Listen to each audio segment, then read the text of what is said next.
Exercice militaire majeur. L'Algérie mobilise ses troupes le long de la frontière. Avec le Mali le 27 février dernier, l'armée algérienne a orchestré une démonstration de force impressionnante le long de sa frontière avec le Mali. L'exercice militaire d'envergure, baptisé Tempête du Gard 2024, a mobilisé des troupes parachutistes, des actions de combat à balles réelles et un impressionnant arsenal militaire.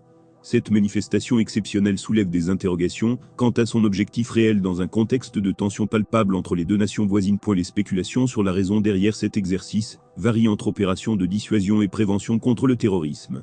Les relations entre l'Algérie et le Mali ont connu des soubresauts en partie dus à la rupture des cadres de concertation dirigés par l'Algérie avec les ex-rebelles de la Hazawa. Les suspicions du Mali concernant la gestion de la lutte antiterroriste par l'Algérie ont également contribué à une atmosphère tendue depuis la reprise de Kidal par l'armée malienne. Les mouvements suspects de groupes terroristes en direction de l'Algérie ont alimenté les inquiétudes du côté de Bamako. Bien que plusieurs incidents aient été gérés diplomatiquement, les tensions persistent. L'ampleur inhabituelle de ces exercices militaires suscite des interrogations. Certains experts estiment que cela pourrait être un message à Bamako, une démonstration de force visant à prendre l'ascendant psychologique. Dans ce climat de tension, l'exercice est déroulé dans le secteur de Borj Badi Mokhtar, une zone désertique portant le nom de l'assimilation elle-même. Selon le ministère algérien de la Défense, l'exercice a impliqué des actions de combat à balles réelles, une opération de débarquement aérien par des forces spéciales héliportées, et un parachutage dans la profondeur des défenses d'un ennemi non conventionnel de l'autre côté de la frontière malienne. Le groupe de soutien islamique aux musulmans, JNIM, lié à Al-Qaïda demeure particulièrement actif. L'exercice militaire impressionnant le long de la frontière algéro-malienne, Tempête du Gard 2024, a été largement relayé par la presse algérienne, mettant en avant les relations tendues entre Alger et Bamako. Les autorités maliennes ont récemment accusé l'Algérie d'actes d'hostilité et d'ingérence, notamment lors de la fin de l'accord de paix avec les rebelles du Nord en janvier. Cet exercice Tempête du Gard 2024 apparaît donc comme une déclaration de la puissance militaire algérienne, dans un contexte régional tendu. L'Algérie semble adresser un message fort affirmant sa présence et sa force face aux défis sécuritaires qui persistent à sa frontière avec le Mali. L'inflation, qui demeure maîtrisée, devrait se maintenir en dessous de la norme communautaire de 3%. Avant de procéder au lancement du processus budgétaire 2025, Alouzni Sanou, ministre de l'économie et des finances, est revenu sur les thèmes abordés durant la conférence. Il s'agit de 3 thèmes pour le processus budgétaire 2025, qui sont, entre autres, la vision Mali 2063 et l'élaboration de la stratégie nationale de développement à moyen terme du Mali, enjeux et implications pour les politiques publiques. La mercatique des prix, élaboration, mise à jour et utilisation dans le processus d'exécution et de contrôle du budget de l'État.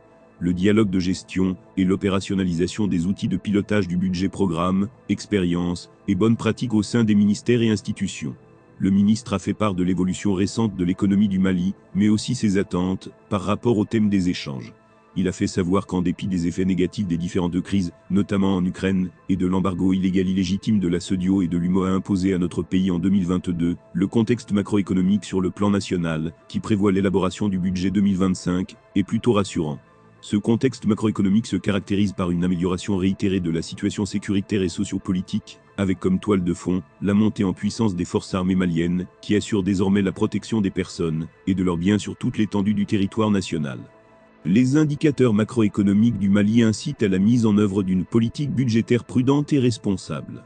Malgré un regain de la croissance du PIB réel, à cet effet, la politique budgétaire vise un objectif de déficit budgétaire de 3,6% du PIB en 2025. Cela découle de nombreux engagements du gouvernement, notamment dans le cadre du renforcement des acquis en matière de défense et de sécurité, ainsi que de l'amélioration des infrastructures socio-économiques de base pour de meilleures conditions de vie des populations. Il reste entendu qu'à moyen terme, la politique budgétaire s'inscrirait dans la dynamique de revenir progressivement aux critères de convergence communautaire de l'UMOA de 3% à l'horizon 2026, a-t-il annoncé. Le ministre a informé que la gestion budgétaire au Mali est passée en mode budget programme, il y a 7 ans, conformément à la loi N-2013-028 du 11 juillet 2013 modifiée relative aux lois de finances. À cet effet, il a été noté des avancées, des succès et des bonnes pratiques en la matière, mais également, et sans doute, quelques difficultés qu'il convient de surmonter ensemble. Quelques-unes de ces difficultés ont d'ailleurs été, à juste titre, choisies comme thème de panel, pour être débattues durant la journée, a-t-il dit. Yves Sassenra, représentant résident de l'INF et coordonnateur du groupe de dialogue ECOSTA, a rappelé que la conférence de lancement du processus budgétaire 2025 est un cadre d'écoute et de dialogue constructif et participatif entre le gouvernement du Mali et ses partenaires, au cours duquel des thématiques liées à la mise en œuvre du budget programme sont débattues pour tirer les leçons des années passées tout en capitalisant les acquis. Il a précisé qu'il est primordial que le budget de l'État joue un rôle crucial dans la création des conditions favorables à l'exploitation accélérée du dividende démographique au Mali. Ceci passe notamment par des investissements significatifs dans les secteurs clés tels que l'éducation, la santé et l'emploi des jeunes, en particulier des femmes.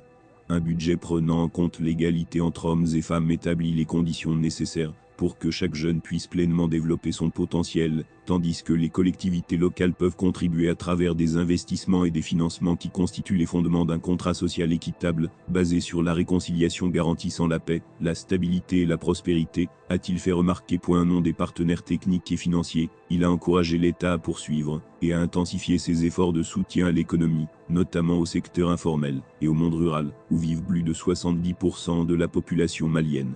Le groupe de dialogue encourage également l'État du Mali à accélérer la mise en œuvre des réformes du PSEM 2022 à 2026, en vue d'élargir et de sécuriser davantage la mobilisation interne des ressources, et de poursuivre la création des lignes budgétaires en vue d'intensifier les efforts vers l'atteinte des objectifs de développement durable, ODD, au Mali, a-t-il prôné. Burkina Faso, 170 personnes exécutées dans des attaques de villages. Le 25 février, environ 170 personnes ont été exécutées, il y a une semaine lors d'attaques meurtrières massives de 3 villages, dans le nord du Burkina Faso, a annoncé le procureur de Waïgouya, Nord, dans un communiqué publié dimanche. Des rescapés ont affirmé que des dizaines de femmes et d'enfants en bas âge figurent parmi les victimes. Quelques 170 personnes ont été exécutées lors d'attaques meurtrières massives de 3 villages au cours d'une seule journée, la semaine dernière dans le nord du Burkina Faso, dirigés par des militaires, en proie aux violences djihadistes, qui explosent. Dans un communiqué, publié dimanche 3 mars, le procureur de Waïgouya, Nord, Ali Benjamin Koulibaly, écrit avoir été informé le 25 février d'attaques meurtrières massives, qui auraient été commises dans les villages de Consilga, Nodin et Soro dans la province du Yatanga de la région du Nord. Les mêmes sources indiquaient que le bilan provisoire d'ensemble s'établissait à environ 170 personnes exécutées, outre les personnes blessées, et les divers autres dégâts matériels connexes, ajoute le procureur, sans préciser qui sont les auteurs des attaques. Il indique qu'au regard de la gravité et de la circonstance de toutes ces dénonciations et informations, mon parquet instruisait ses services de police judiciaire d'ouvrir une enquête aux fins d'élucider les faits. Le procureur a lancé un appel à toutes les personnes qui disposeraient d'éléments ou d'informations sur ces faits à les communiquer au parquet et ou à la police. Par ailleurs, a-t-il souligné, une équipe d'enquêteurs s'est rendue le 29 février dans les différents villages concernés aux fins de procéder à toutes les constatations et de recueillir tous les éléments de preuve. Selon des habitants joints par l'AF, des rescapés ont affirmé que des dizaines de femmes et d'enfants en bas âge figurent parmi les victimes. Ces attaques de 3 villages du Nord sont distinctes de celles intervenues le même jour contre une mosquée à Nassiaboni, Est, et une église à Essakan Village, Nord, qui avait fait des dizaines de morts, selon des sources sécuritaires et locales à l'AF. Aucun bilan officiel n'a été communiqué sur ces attaques. Attaques coordonnées et simultanées. Plusieurs autres attaques ont également eu lieu le 25 février, notamment contre le détachement militaire de Tankwalou, Est, contre le 16e bataillon d'intervention rapide, Bir, près de Kongoussi, Nord, et le bataillon mixte dans la zone de Waïgouya, Nord. La riposte de l'armée et de ses supplétifs civils, les volontaires pour la défense de la patrie, VDP, a permis de neutraliser plusieurs centaines de terroristes, selon des sources sécuritaires.